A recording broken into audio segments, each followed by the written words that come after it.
बहुत ही अच्छा भाषण इन्होंने मंच पे दिया था, बहुत अच्छी बातें कही, बहुत अच्छा मार्गदर्शन किया।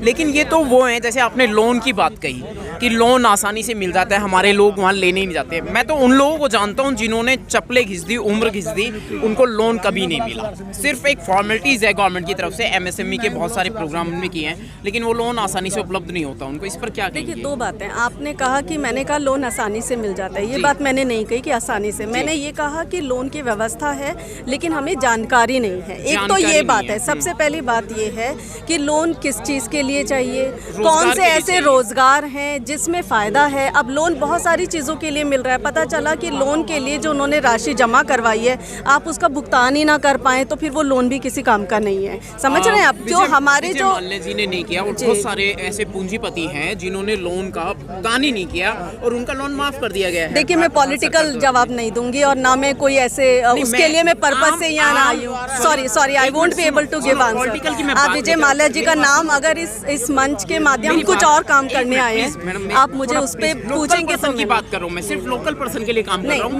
मैं इस पे जवाब ही नहीं, मेरी माफी। मैं आपसे कहती हूँ, ये इंटरव्यू के माध्यम से आप मुझे मेरे मुंह में शब्द मत डालिए कि मैं विजय माल्या। मैं लोकल पर्सन की बात कर रहा हूँ। मैं आपसे जो पहले आप सुनिए, समझिए मैं क्या कहना चाह रही हूँ।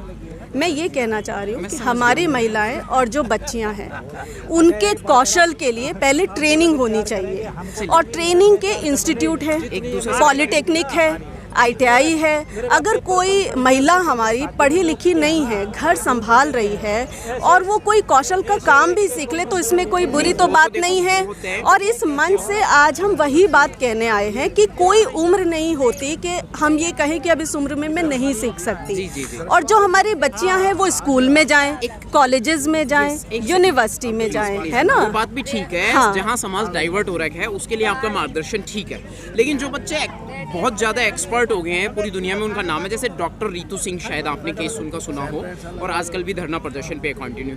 ऐसे उदाहरण है। अंजलि हत्याकांड उदाहरण है। बच्ची वर्किंग थी, हमारी समाज से थी, और उसी में लपेटा गया निधि को भी।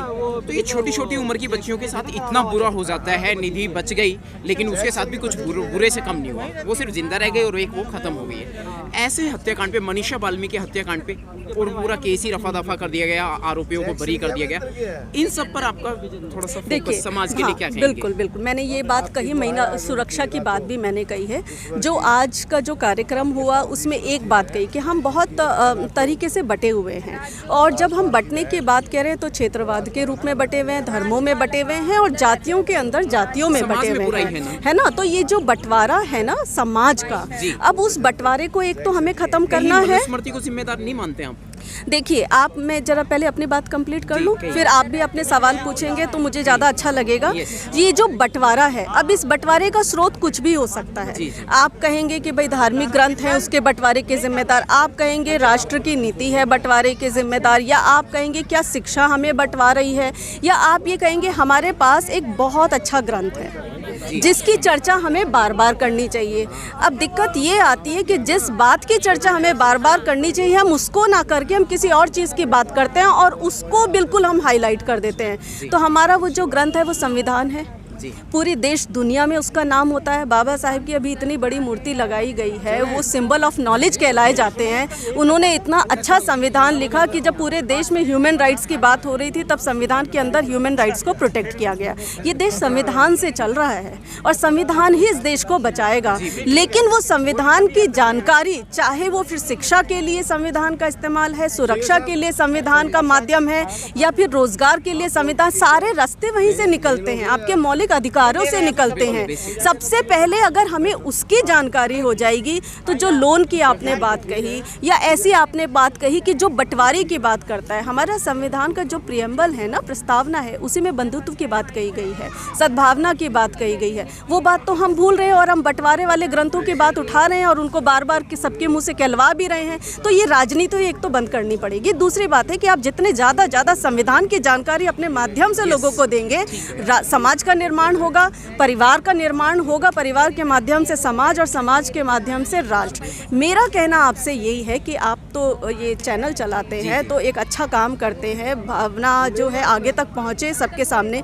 जो आपने बच्चियों की बात की कि जो यूनिवर्सिटी में पहुँच के भी जो भेदभाव होता है, भेदभाव घर से शुरू होकर अलग अलग महकमों से लेकर देश के माध्यम और देश के बाहर भी भेदभाव की बातें हमारे सामने आती हैं, लेकिन उन सब का जो तोड़ है वो संविधान के अंदर ही है।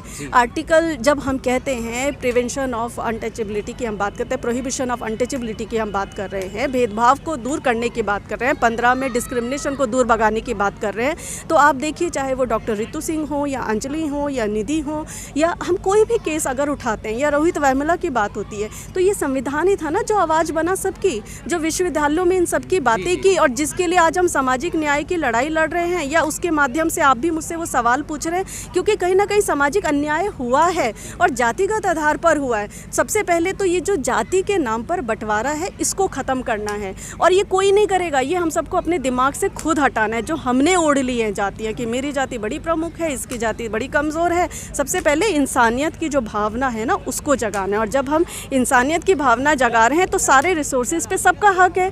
अब वो जो इकोनॉमिक रिसोर्सेज हैं या चाहे पॉलिटिकल पोजीशंस हैं या फिर चाहे एकेडमिक पोजीशंस हैं, उसका रास्ता शिक्षा से ही निकलता है, और शिक्षा के माध्यम से ही हम चाहे लोकसभा है, राज्यसभा है, वहाँ पे अपनी बात पहुँचा पाएंगे, हमारे प्रतिनिधित्व हैं वो भी बात पहुँचा पाएंगे, और जो प्रावधान हमारे पास आने वाला है उसका भी हमें फल मिलेगा। हम ये भी नहीं कह सकते कि 75 साल में हमें कुछ नहीं मिला या हम बिल्कुल ही पीछे चले गए, और हम ये भी नहीं कह सकते कि जो हमने सोचा था वो हमें सब मिल गया। ये लंबी लड़ाई होती है जो सामाजिक न्याय की लड़ाई, संविधान के, बिल्कुल संविधान के बदौलत मिला। भारत को संविधान के अलावा आप मुझे ये बताइए कि संविधान नहीं होता तो अंग्रेज भी हमें छोड़कर नहीं जाते ना। आपका परिचय थोड़ा सा इंट्रो, एज एन प्रोफेसर है ना? जी जी जी जी, दिल्ली विश्वविद्यालय में, जी समाज कार्य विभाग में हूँ मैं, दिल्ली विश्वविद्यालय से हूँ ना, डॉक्टर शशि रानी।